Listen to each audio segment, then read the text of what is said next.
Hi everyone, this is your Tampa Bay Realtor Lance Mohr, and in this video I'm going to go over how properly pricing your home can actually make you more money. And I know this might sound odd to a lot of you out there, but if you actually price your home right up front, you're going to make more money. And you'll find out what I mean in this video.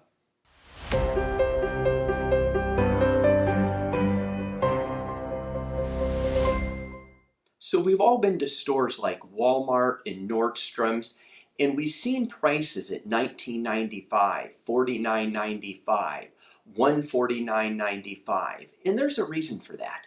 It's because buyers are increment shoppers, and it's no different in real estate. Think of when you're on different websites like Zillow, Truly, or Realtor.com. If you look at those websites and you do a search in the price range, you can't just type in $267,000, or you can't type in $183,000. You can't do that because they're increments. You're going to see you're going to have to go up to $200,000. You're going to have to go to $350,000. They don't just let you type something in there.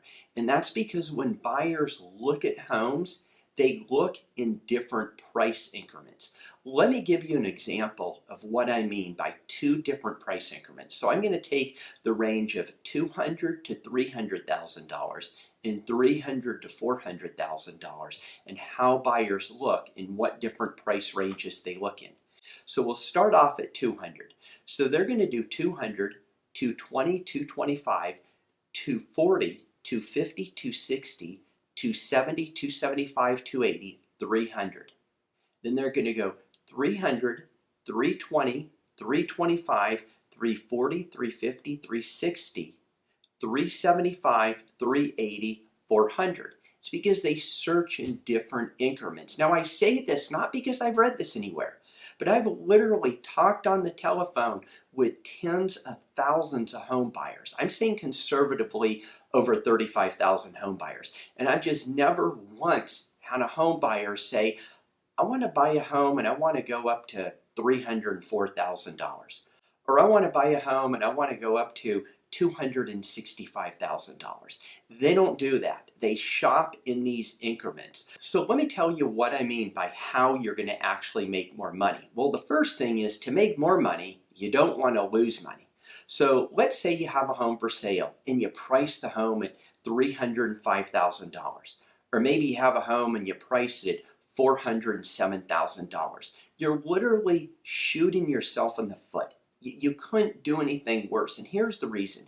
If you price a home at $305,000, $300,000 is going to be a cutoff. You're going to probably lose 50% of the buyers in the market looking at homes because you went over $300,000. When buyers are in front of their real estate agents, or if they're on a website or anything, they're very specific in what they want, and they're going to go to $300,000. Now, just so you know, the vast majority of buyers will buy at the top end of the price range. So if their top end of the price range is 300, they're probably going to be right around that 300 mark that they're going to purchase that.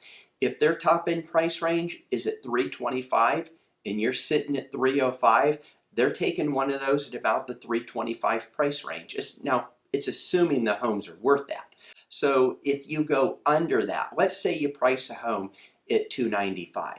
Again, you're shooting yourself in the foot because you're leaving money on the table. Everybody's going up to $300,000. Buyers aren't looking up to $295,000. They're just not doing it. So you might as well just put it at $299.9 or $300 because you're getting the exact same group of buyers. Now, there's different ways to get those buyers to make offers on your home, but that's really not what this video is about. It's about pricing your home where it should be. Let me give you a really good example of what I mean. Several years ago, I had a client, and she was a referral. She was looking at pricing her home at $425. I said, well, what makes you pick $425? She said, well, I think my home is really worth about $400, but I won't take a dime less than $400. And I said, well, my advice to you would be price it at $400. And she said, well, buyers are going to want to negotiate. And I said, well, would you rather get an offer at $400 and have it not be what you wanted? Or would you just rather not get an offer at all? And she said, okay. She agreed to put it at $400,000. And what ended up happening, she got an offer right away at 380. Long story short, we agreed at $400,000. And after we were done with everything, I asked the other agent, I said, just out of curiosity, can you tell me what was your buyer's maximum price range that they were looking at? And she said it was 400,000. So I went back to my client and I said, see, this is what I'm telling you. Her maximum price range was 400,000. If you put your home at 425, you wouldn't have sold it to this buyer. Now, what probably would have happened is this, and this is why it's so important to price your home right from the get-go. So this is what happened, would have probably happened. She puts her home at 425. She doesn't get it sold right away. She lowers it to 420, then she lowers it to 410, then she lowers it to 400. Now the problem is it's a little shop worn. It's been on the market for weeks and most likely months, and buyers are like, what's wrong with the home? So that's the problem. It's better to come right out of the gate. I would rather come out of the gate strong and not move and not moving the price and actually get more buyers, because if it's really worth that price, and her home was worth 400,000, that's why she got full price for it. But if the home's worth it, you're going to get that price, and if it's worth more, they're going to be competing, and people will probably have multiple offers on their home. So what you want to do is when you're talking to your real estate agent, you need to make sure they understand this. A lot of people just sling homes out there and sling prices on these homes and say, hey, let's put 285. Let's put 307, whatever it is. And I just always shake my head and say, why are you guys doing that? So I hope this helps you. If you're in the Tampa Bay area, I'd love to help you out. Just contact me. If you like this video, please give me a thumbs up and leave a comment below. I hope this helps you, and I wish you the best of luck.